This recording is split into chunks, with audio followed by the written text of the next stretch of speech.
దేవాది దేవునికి వందనాలు తెలియజేస్తున్నాను. ఇక్కడ మన మధ్య ఈ కృతజ్ఞత కూడికకు 2 అంశాలు మన మధ్య ఉన్నాయి. ఒకటి, ఈరోజు 60 వసంతాలు, 60 వసంతాలు అనగా 60 సంవత్సరాలు నిండినటువంటి సందర్భంగా, అంటే 60th బర్త్డే ఎంఎస్ ప్రకాష్ గారికి ఈరోజు 60వ సంవత్సరం నిండింది. 2,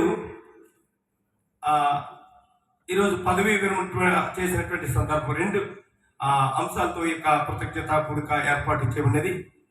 కాబట్టి ఈ కృతజ్ఞత కూడిక కొరకు ముఖ్య కర్తలైనటువంటి వారికి my hearty wishes and blesses of happy birthday మరియు పదవీ విరమణ శుభాకాంక్షలు తెలియజేస్తున్నాను. అయితే ఎక్కువ సమయం కాదు, 2-3 నిమిషాలు ఇచ్చారు. కాబట్టి సంవత్సరం అనే దయ కిరీటాన్ని 65వ దావీదు సంకీర్తనకారుడు సెలవిస్తున్నాడు. సంవత్సరం అనే దయ కిరీటాన్ని ధరింపజేస్తున్నాను అని చెప్పేసి ఆయన సెలవిస్తున్నాడు.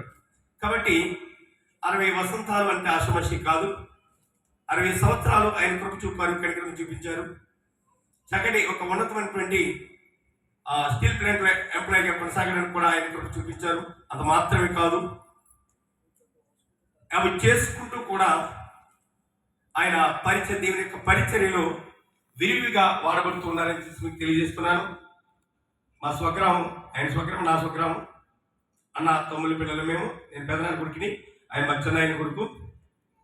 పశ్చిమ గోదావరి జిల్లా అత్తిలి మండలంలో అత్తిలికి 5 కిలోమీటర్లు ఉన్నటువంటి ఆరవల్లి గ్రామం మాది. మరి అలాగే కాలంలో మచ్చనాన్న గారు ఇక్కడికి వచ్చి స్థిరపడ్డారు. తర్వాత మా తమ్ముడి గారు కూడా ఇక్కడ స్థిరపడ్డారు. మా కుటుంబాలు ఇంత మాత్రమే కాదు, ఇంకా మా మేనత్త గారి కుటుంబాలు కూడా ఇక్కడ ఉన్నాయి. అరీతిగా వీళ్ళందరూ కూడా మా నాన్న తరపు వారందరూ కూడా ఇక్కడే స్థిరపడడం జరిగింది. కాబట్టి ఇంత దూరంలో వీరు స్థిరపడ్డప్పుడు కూడా స్వగ్రామాన్ని ఇప్పుడు కూడా మా తమ్ముడు మర్చిపోలేదు. అక్కడ ఏ సందర్భం వచ్చినా ఆయనే అని ఈరోజు నేను రావాలనుకుంటున్నాను మన చర్చలో పరిచయం కంటే వెంటనే అక్కడ వారికి అవకాశం కూడా జరుగుతుంది. ఎందుకంటే ఆయన ఏ సమయానికి అయితే వస్తారో ఆ రోజు పూర్తి ప్రసంగం వారికి కేటాయించడం జరుగుతుంది. అది లూథరన్ సంఘం, ఆరవెల్లిలో లూథరన్ సంఘం అది.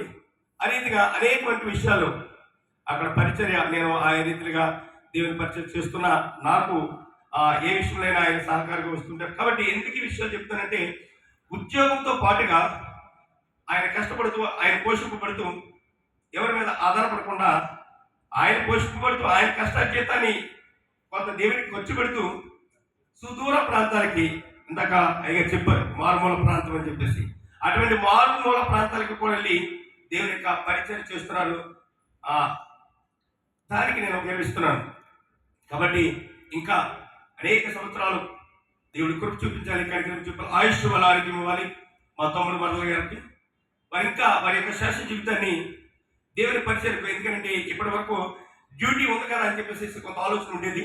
ఎక్కడికైనా వెళ్తే మరి వెంటనే వెళ్ళిపోవాలి, నాకు తాడేపల్లి కూడా తీసుకొచ్చేసి జన్మభూమి ఇచ్చేస్తే మళ్ళీ తెల్లవారి నేను డ్యూటీకి వెళ్ళిపోతానని వాడు. ఇప్పుడు ఆ పరిస్థితి ఏమీ లేదు. ప్రశాంతంగా ఎక్కడికైనా వెళ్తే పరిచయం చేయొచ్చు. పూర్తి స్వేచ్ఛ దేవుడు ఇచ్చారు. కాబట్టి వారి యొక్క శాశ్వత జీవితాన్ని ఇంకా విరివిగా దేవుడులో వాడబడడానికి ఆయన కృపా కార్యక్రమం, మరి భార్య భర్తలు అయినటువంటి అంత మాత్రం రత్నకుమారి గారు కూడా తమ్ముడు పరిచయం చేస్తుంటే తను కూడా సహకారి. ఎప్పుడైతే కోఆపరేషన్ లేకపోతే ఏమి కూడా చేయలేము. భర్తకు భార్య కోఆపరేషన్, భార్యకి భర్త కోఆపరేషన్ ఉండాలి. అలా కోఆపరేట్ చేయబడ్డ వారే కనుక వారు ఇంతవరకు వారి యొక్క జీవితం ముందు కొనసాగడానికి దేవుడు కృప చూపించారు. కనుక మరొకసారి నా హృదయపూర్వక జన్మదిన శుభాకాంక్షలు, శుభాశీస్సులు మరియు పదవీ విరమణ శుభాకాంక్షలు వారికి తెలియజేస్తూ ముగిస్తున్నాను.